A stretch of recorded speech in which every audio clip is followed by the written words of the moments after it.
There is a road in ancient India that travelers walked 6 extra miles to avoid. Not because of bandits, because of what lived in an anthill at the center of it.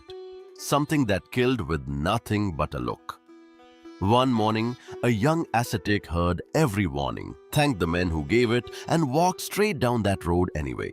If stories like this are your thing, hit subscribe. You won't want to miss what's next.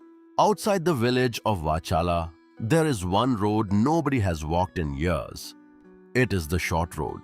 The other one bends 6 miles through open heat, and every traveler takes it loaded on foot without complaining. Look down the short road and you will see why. The grass is gone. The trees stand black and stripped, arms up, as though something had asked them a question they could not answer. A parrot crossing that grove does not reach the other side. At the center of it, there is an anthill. And in the anthill, there is something the village will not name out loud. The old texts name it Drishtivisha, one whose poison is in the look. It does not strike. It does not need to touch you or be anywhere near you. If its eyes find you, that is the whole of it. Cattle have walked into that grove and come out as a grey smear on the wind. And here is the part the village does not know.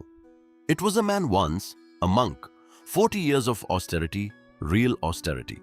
The kind that costs something. Senior, respected. He was walking a forest path at dusk with a student 2 steps behind him when his foot came down on a frog. He did not see it. Nobody blamed him.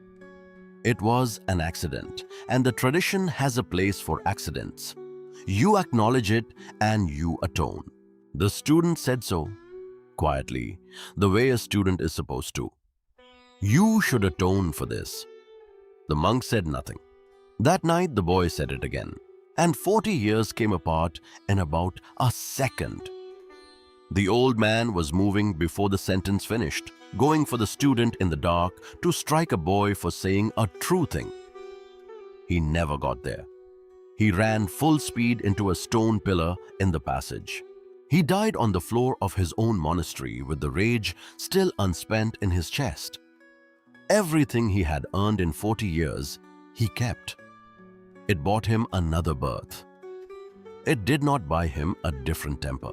Which is why one morning, the cow herds at the fork find themselves shouting at a young ascetic named Vardhaman. They point at the long road. They have done this 1,000 times, and it has worked 1,000 times. He hears them out. He thanks them, and he takes the short one. He walks into the dead grove, and he does not walk through it. He stops at the anthill, close enough to touch it, and he stands, feet planted, arms hanging loose, eyes closed. The posture has a name in his tradition, Kayotsarg, and it means roughly the abandonment of the body. You stop defending it, you set it down where you are standing, and you leave it there. The serpent knows the moment something is standing in his grove. He comes up out of the anthill fast and rises, and he is enormous, and he looks at the man's feet. The stone beside those feet goes white and comes apart. The feet do not move. He does not understand, so he does it again, harder, at the chest. A branch by the man's shoulder turns to powder in the air. The man breathes it in and goes on standing. Now the serpent is afraid. This has never failed. Not on cattle, not on men, not on the forest that used to stand here. He rises higher than he has ever needed to rise, and he looks a third time, straight into the face. Nothing. The grove is completely quiet. And for the first time, the thing in the anthill does not know what to do next. So he does the one thing he has never had to do. He has never touched anything. Touching is what ordinary snakes do. He comes down off his own height, crosses the last few feet on his belly, and buries his fangs in the man's toe. Then he pulls back fast and gets clear, because he knows exactly what comes next. He has watched it 100 times. They fall. He does not fall. And out of the puncture, where the blood should be, something comes up white, Milk. There was nothing left in that body for the poison to work on. It swells at the edge of the wound. It releases. It falls the whole distance to the ash, and the ash takes it in. The serpent stares. Everything he has ever known about himself is contradicted by one drop of liquid landing in the dirt. And the man opens his eyes, the same eyes the serpent has spent a full minute trying to burn, and says a name nothing living has spoken out loud in years. Bujusu, Bujusu, Chankosya. Wake up, Chankoshik. Chand. Fierce, terrible, without restraint. It is not a name anybody gave him. It is a name he earned, and he did not earn it only once. Because he remembers now. He remembers being born again, here, as an ascetic named Kaushik, given charge of a hermitage called Kankal and of a grove famous for 100 miles. He remembers loving it. He knew every tree the way people know children. He remembers finding village boys in the branches, shirts full of fruit and the axe coming off the wall, and how fast they were and how slow he was, running blind through his own grove after children, until the ground opened underneath him. A pit. He had dug it himself. And he remembers waking in an anthill in that same grove, with eyes that finally did what his temper had always wanted them to do. He burned the grove down. Every tree he had once guarded with an axe. Then the birds, then anything that came close. 3 lifetimes lining up behind him like footprints, all leading back to this anthill, all made by the same foot. He was never cursed. That is the worst of it. He was answered.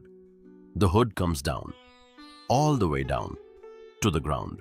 Then he does the only useful thing he can think of. He pushes his head into the anthill so his eyes can never find anything again, and leaves his whole body lying out in the open. He never comes out. Word reaches the village by evening. Some come with stones, and they have their reasons. They lost brothers to this grove. Others come with milk and ghee and pour it over him in gratitude. And that is worse. The milk brings the ants. They find him. They work into him. For 15 days, he does not turn. He does not pull his head out.